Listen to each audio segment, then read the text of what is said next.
as y'all can see, Hamish is back. um, I can't begin to thank the people at Virginia Tech. They were actually able to get some x-rays. I don't know how they did it, but they managed to fit that machine over his noggin. So they went ahead and got those.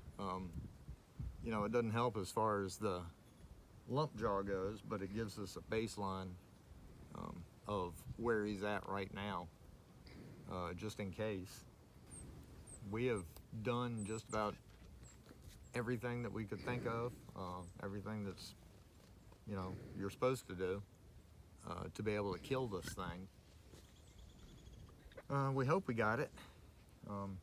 The only way to be sure 100% is, we just need to be vigilant and keep an eye on that swollen place on his cheek, make sure it doesn't get any bigger. Chances are it's never going to get any smaller. That's the drawback. As well, the two lumps on each side of his neck, they are a side effect of the LA-200 antibiotic. Those probably won't get any smaller either. I told Doc that was all right. I didn't mind having a lopsided gal, as long as he's healthy.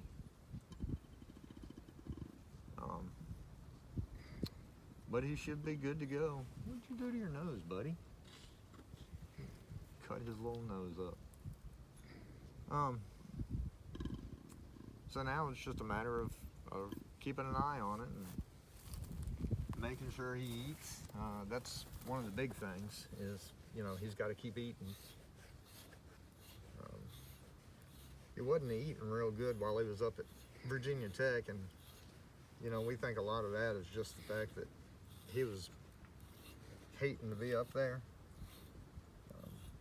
He got tired of people poking at him and prodding him and things like that, and he just wanted to get out of there and get home. So that's what we did.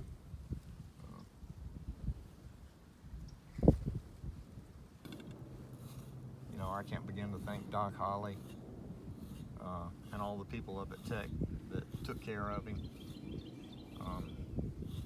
Aaron, one of the fourth-year vet students,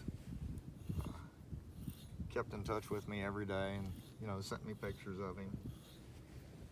Let me know how he was doing and what they were doing, things like that.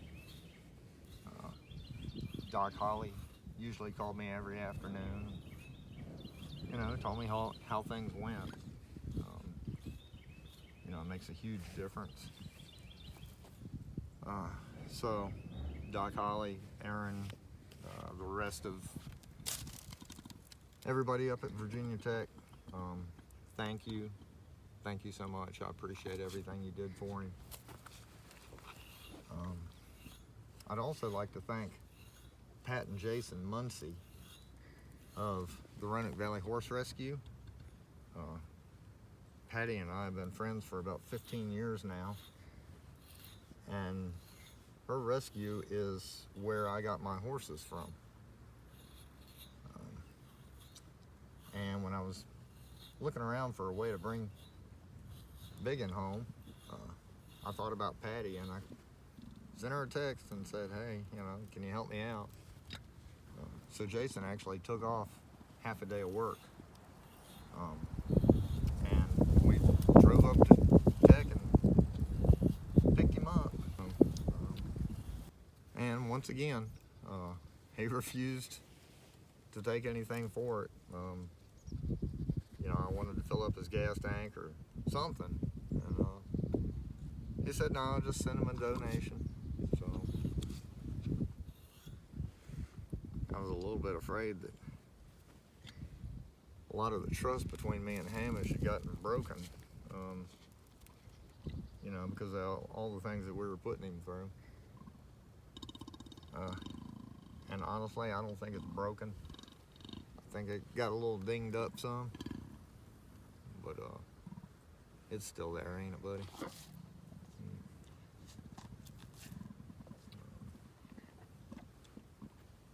I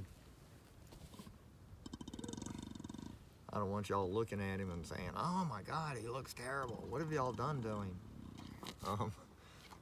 You know, y'all just bear in mind that he did just get out of the hospital. You know, that big cut on his lump there is so it could drain. You know, so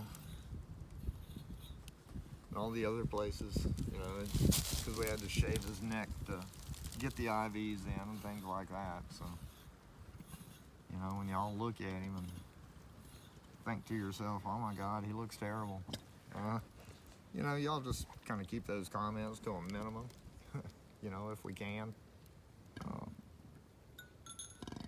He's beautiful now, he always was, but, you know, all that hair is going to grow back and that cut's going to heal up.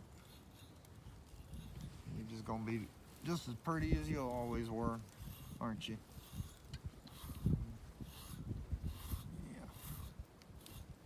Yeah.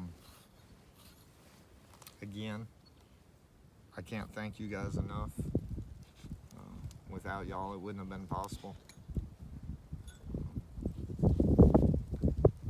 Or it would have, it just would have been a lot harder. So, thank y'all for that.